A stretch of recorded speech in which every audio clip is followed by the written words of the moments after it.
The desert wind howled. It was a mournful song, a dirge for the living. The sun beat down on Clay Fortress, baking the adobe bricks until they were almost too hot to touch. Dust devils danced across the barren landscape, harbingers of the storm to come. Inside the fortress, I checked my ancient tech. It hummed with a faint blue light, its intricate gears and wires a testament to a forgotten age. My hands, gnarled with age and etched with arcane symbols, moved with practiced ease. I am old. Older than anyone knows. A repository of forgotten lore, a master of spells and incantations, but even my magic feels insignificant against the darkness that gathers on the horizon. I checked my revolvers, my movements swift and precise. My eyes, the color of desert sand, were narrowed in concentration. I'm young, barely out of my teens, but my skill with a gun is unmatched. I grew up fast in this harsh land, where survival is a daily struggle. Standing beside them was TCA-47, his terracotta body as unyielding as the fortress itself. His glowing red eyes scanned the horizon, his movements fluid and powerful. He was a marvel of ancient engineering, a warrior forged from clay and imbued with a semblance of life. Around them, 47 other androids stood ready. They were the last line of defense, the guardians of Clay Fortress. The fortress was more than just a collection of buildings. It was a symbol of hope in a dying land. It was a refuge for the lost and the forgotten, a place where the persecuted could find sanctuary. But now, that sanctuary was about to be tested.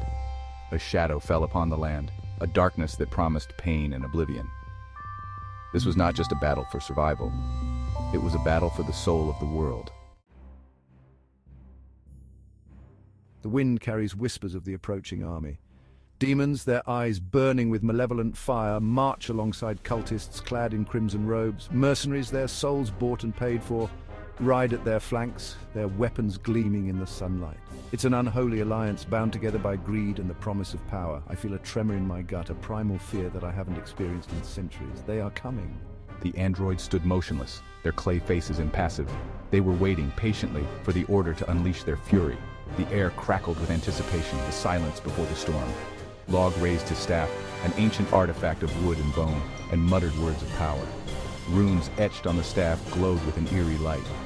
The wind picked up, swirling around him like a vortex. He was calling upon the ancient powers, the magic that coursed through the very veins of the earth. He could feel the resistance, the darkness pushing back against his will. But Log was not one to be denied. He poured all his strength, all his will into the spell. The air shimmered and sparked. Above the fortress, a dome of crackling energy began to form, a shield against the coming storm. Sweat beaded on his forehead. His hands trembled with the effort. But he held firm, his resolve unbroken. The fate of Clay Fortress, the fate of everything he held dear, rested on his shoulders. S2, let them come. We'll send them back to whatever hell spawned them. The enemy horde surged towards Clay Fortress, a tide of darkness crashing against the cliffs of despair.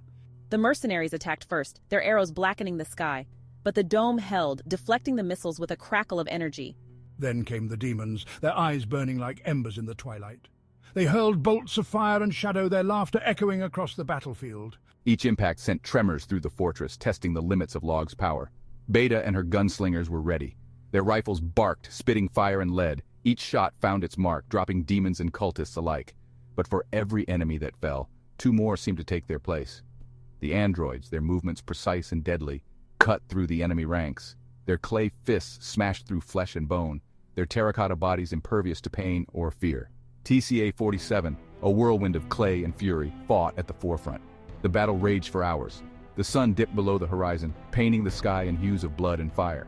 The defenders of Clay Fortress fought with the courage of desperation, but they were outnumbered, outmatched. Log, his face pale with exhaustion, struggled to maintain the shield. His magic was waning, his body nearing its limits. He knew he couldn't hold on much longer. Beta, her ammunition running low, fought back-to-back with the androids. She moved with a grace that belied her youth, her guns a blur of motion. But for every enemy she killed, two more took their place. The defenders were being pushed back, inch by bloody inch. The air was thick with the stench of blood and sweat and fear. Hope, once a beacon in the darkness, flickered like a candle in the wind. A deep guttural roar echoed across the battlefield. Narrator, the ground trembled. From the heart of the enemy horde, a monstrous figure emerged. It was a demon, larger and more hideous than any they had seen before. Its eyes blazed with infernal fire. Its claws dripped with venom. This was no mere foot soldier. This was a general of hell. Its presence seemed to suck the very warmth from the air. Log watched in horror as the demon raised its clawed hand. Black energy coalesced around it, forming a sphere of pure malice. The shield, already strained to its limits, wouldn't hold against this. "Beta!" he roared, his voice hoarse. "Get everyone inside, now!" Beta, her face streaked with sweat and grime, spared him a glance. "What about you, old man?" she yelled back. "Just go!" Log shouted, his voice cracking with urgency. "This is bigger than all of us." He knew what he had to do. He had always known. He was the last line of defense, the only one who could hope to hold back this tide of darkness. Beta hesitated for a moment, her eyes searching his. Then with a curt nod, she turned and sprinted towards the fortress. The androids, their movements mechanical and precise, followed her, leaving Log alone on the wall. Log took a deep breath, closing his eyes. He could feel the heat of the demon's gaze on his skin. He could feel the darkness closing in, threatening to consume him. He reached deep inside himself, seeking a spark of the power that had once flowed through him like a raging river. It was there, faint but undeniable. It was the power of the earth, the power of life itself, and he would use it to defend his home, his family, his world. Beta led the remaining androids back into the heart of the fortress. The air was thick with the stench of fear and desperation. The wounded lay on makeshift pallets, their moans echoing through the corridors. But even in the face of oblivion, there was a spark of defiance in their eyes. They had fought bravely, and they would continue to fight until their dying breath. "Get to the lower levels," Beta shouted, her voice ringing with authority. "It's our only chance." The androids, their movements disciplined and efficient, began ushering the wounded down into the depths of the fortress. The lower levels were a labyrinth of tunnels and chambers, a last bastion of hope if all else failed. Beta paused at the entrance to the tunnels, her hand resting on the cool clay wall. She could feel the vibrations through the stone, the echo of the battle raging above. Log was still out there, buying them time with his life. She closed her eyes, a single tear tracing a path through the grime on her cheek. She had never been one for sentimentality, but Log was more than just their leader. He was their protector, their guide. A low growl escaped her lips, a primal sound of defiance. She wouldn't let him down, she wouldn't let any of them down. Wiping the tear from her cheek, she drew her revolvers and checked the remaining rounds. 6 shots left, 6 chances to make a difference.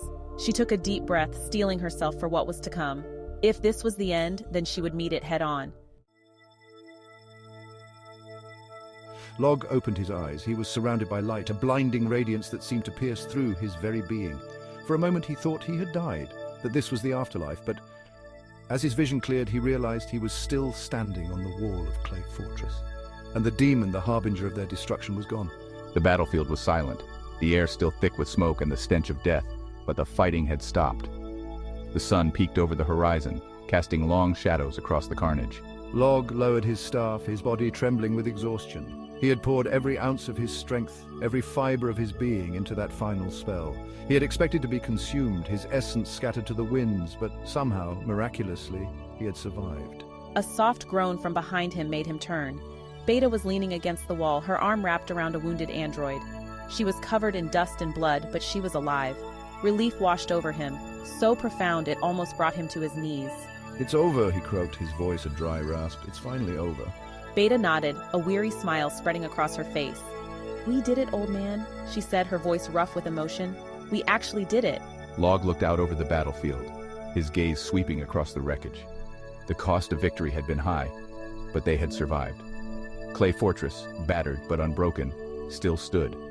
And as the sun rose higher in the sky, painting the desert in hues of gold and crimson, Log allowed himself a sliver of hope. They had faced the darkness and emerged victorious. The future was uncertain, but for now they had earned their reprieve.